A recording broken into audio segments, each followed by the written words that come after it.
और किसान कल्याण मंत्रालय की जो ग्रांट है उन पे बोलने के लिए खड़ा हुआ। सर, मैं बोलने से पहले मंत्री जी बैठे हैं, 2-3 बातें करना चाहूंगा और ये चौथी बार मंत्री जी मैं सदन में करूंगा। आपने, आपकी सरकार ने, प्रधानमंत्री जी ने कहा था कि 2022 तक देश के किसान की आय दोगुनी हो जाएगी, कहा था कि नहीं? मैं अब आपसे पूछना चाहता हूं कि किसान की आय दोगुनी कैसे होगी? आपने सबसे पहले खेती के लिए आवश्यकता है पानी की, सिंचाई। आपने कमांड एरिया कितना बढ़ाया? मैं उत्तर भारत की बात करूं, हरियाणा की बात करूं, पंडित जवाहरलाल नेहरू ने सबसे पहले भाखड़ा डैम बनाया और भाखड़ा डैम पूरे उत्तर भारत में, विशेष तौर से हरियाणा, पंजाब, राजस्थान, उत्तर प्रदेश और दिल्ली को पानी देने का काम किया। और उसी कड़ी में आपकी सरकार आई। बार बार ये कहते हैं कि हमने ये कर दिया, वो कर दिया, मैं मोदी जी के नेतृत्व में इरिगेशन डिपार्टमेंट, सिंचाई विभाग ने ये कर दिया। मैं एक प्रश्न पूछना चाहता हूं कि जल संसाधन मंत्री जी से मिले थे हम, हरियाणा के 4 MP। उन्होंने कहा कि जयप्रकाश जी SYL को छोड़ो। हमने कहा कि कमांड एरिया हरियाणा में घट रहा है, तो उन्होंने कहा कि हम सिंधु जल समझौता रद्द कर दिया, वो पानी हरियाणा को देंगे। मैं मंत्री जी से जानना चाहूंगा, क्योंकि ये जल संसाधन मंत्रालय भी खेती से जुड़ा हुआ है, आपने उसके ऊपर कोई काम किया 2 वर्ष से? हमारा लखवार व्यासी डैम जो यूपीए सरकार में मंजूर हुआ था, काम शुरू हुआ था, हरियाणा में भूपेंद्र सिंह हुड्डा की सरकार थी, केंद्र में डॉक्टर मनमोहन सिंह के नेतृत्व में यूपीए सरकार थी। क्या आपने उस डैम में कोई आगे बढ़ाने का काम किया? पूरे उत्तर भारत में केंद्र की सरकार ने 12 वर्ष में एक डैम बनाया हो तो उसका जवाब आज देश की जनता को, प्रदेश की जनता को दें। जब आपको पानी का प्रबंधन आपने नहीं किया, जो हरियाणा में हरियाणा की चर्चा करूं, जो आपका कमांड एरिया काडा जिसको कहते हैं, माइक्रो इरिगेशन कमांड एरिया में 2013 में 17,661 लाख करोड़ 61 लाख रुपए थे और आपने उसके बाद में कई 10 लाख, कई 5 लाख, कई 9 लाख, यानी कि काडा का पैसा कम कर दिया। जब आप सर ये बताइए, जो खेतों में जो नाले पक्के बढ़ते हैं उनका बजट है आप नहीं दोगे, तो आप ये बताइए कि सिंचाई नहीं बढ़ेगी तो आय दुगनी कैसे होगी? तो एक तो मैं जानना चाहूंगा, डैम आपने एक नहीं बनाया, मैं इसकी निंदा करता हूं, आपने डैम बनाने चाहिए थे। लखवार व्यासी डैम के ऊपर कोई काम नहीं किया। दूसरी बात, इन्होंने कहा खेती आय कैसे बढ़ेगी, यानी कि एग्रीकल्चर रिसर्च के ऊपर आपने बजट कम कर दिया। अगर एग्रीकल्चर के ऊपर रिसर्च ना होगी, उत्तम बीज ना होंगे, और एक आप तो एक ऐसा सीड बिल लेकर के आए हो, उसमें किसान को अधिकार ही नहीं दिया कि मल्टीनेशनल कंपनी के लोग उसमें उसको बेचेंगे, किसान उसको अपने घर में पैदा करके बीज नहीं बेच पाएगा। आपने दाल मिशन की बात करी, उसमें आपने कुछ बजट नहीं दिया। और मेरे साथी ने प्रश्न पूछा था कृषि मंत्री जी से, सभापति महोदय 30 योजनाएं हैं, मैं नाम गिनाऊंगा तो मेरा समय पूरा हो जाएगा। 30 योजनाएं मैं मंत्री जी से जानना चाहूंगा, कोई धरातल पे काम कर रही है? आप बार बार ये कहते हो प्रधानमंत्री फसल बीमा योजना, मैंने पहले भी एक बार प्रश्न आपने किया था, मैं आज भी कह रहा हूं, ये प्रधानमंत्री फसल बीमा योजना, कृषि फसल बीमा योजना किसान का लाभ नहीं है सर, ये बीमा कंपनियों के लिए आपने बनाई है। बीमा कंपनी 80% पैसा बीमा कंपनी को जाता है, किसान को मिल ही नहीं रहा।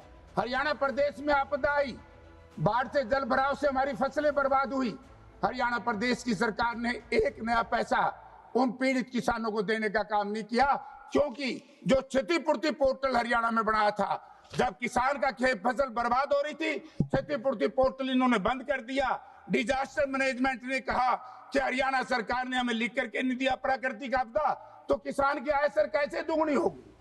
दूसरा MSP की बात, 730 किसानों ने सर अपनी शहादत दी थी और भारत के प्रधानमंत्री जी ने कहा था ये 3 कृषि कानून वापस लूंगा और हम MSP को कानून की गारंटी देंगे। MSP कानून तो है, लेकिन गारंटी क्यों नहीं दी जा रही? कई वर्ष हो गए, इतने वर्ष बीत जाने के बाद भी MSP को कानून की गारंटी नहीं दी। तो तीसरा सर मेरा आपसे प्रश्न है और बड़ा वाजिब है। हाई स्पीड जो हाइब्रिड बीज हैं, जब तक हम इनको नहीं उगाएंगे हमारी आय दुगनी कैसे होगी। और मेरा इसके बीच में एक सुझाव भी मैं देना चाहता हूं। वैसे तो कृषि मंत्री जी के बस की बात नहीं है, लेकिन आपके माध्यम से मैं भारत के प्रधानमंत्री जी से निवेदन करना चाहता हूं, यदि आप किसान के सच्चे हमदर्द है। एक हमारे मित्र बोल रहे थे, भाग्य विधाता बता रहे थे किसान को भाग्य विधाता जब मानती है भारतीय जनता पार्टी, नीच सरकार, जब आपको वोट की जरूरत होती है, जब आपका वोट बढ़ जाता है, आप किसान और मजदूर की सूद नहीं लेते। अगर आप किसान के असली हमदर्द होते तो आप जो मनरेगा कांग्रेस पार्टी ने बनाई थी उसको बंद नहीं कर दे। बीवी राम जी की जो आपने योजना लागू की हैं, उनका जो प्रारूप बदला है, हरियाणा प्रदेश की मैं चर्चा करूं, हरियाणा प्रदेश की सरकार दिवालिये के कगार पर खड़ी है। 40% कहां से वो देगी? 40% शेयर अपना देगी नहीं, 60% आप रिलीज करोगे नहीं, आपका काम बंद हो जाएगा, किसान को बहुत ज्यादा नुकसान हो जाएगा। तो सभापति महोदय, मैं आपका ध्यान इस बात की ओर दिलाना चाहता हूं कि हम फंस गए हरियाणा वाले। हरियाणा प्रदेश के मुख्यमंत्री से बात करते हैं SYL की। SYL के ऊपर क्यों बोलेगा? क्योंकि सुप्रीम कोर्ट ने फैसला लिया है, केंद्र सरकार नहर खुदवाए। हमें पंजाब के हमारे भाइयों से क्यों लड़वा रहे हैं? लेकिन हमारे मुख्यमंत्री वहां जाकर के कहते हैं मैं पंजाब का हूं, कभी कहते हैं बिहार का हूं। पानी का प्रबंध नहीं है। हरियाणा प्रदेश की जो प्रति व्यक्ति आय थी इसलिए गिरती जा रही है कि हरियाणा प्रदेश एक कृषि प्रधान प्रदेश है।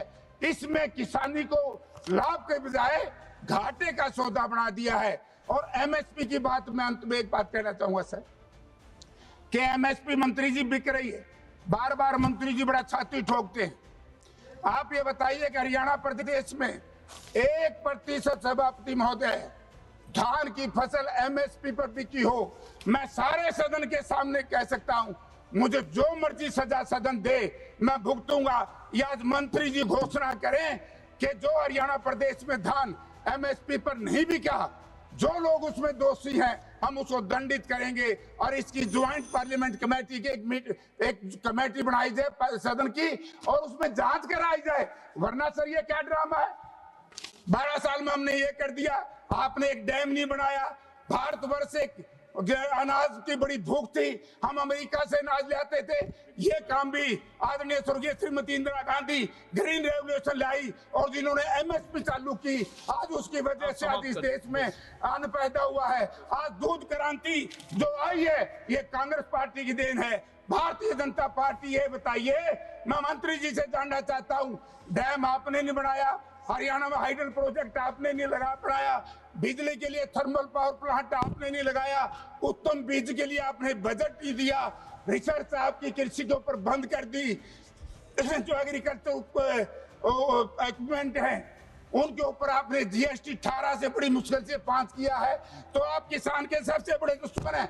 अंत में सर मैं एक बात कहना चाहूंगा, मैं कई दिन से देख रहा हूं,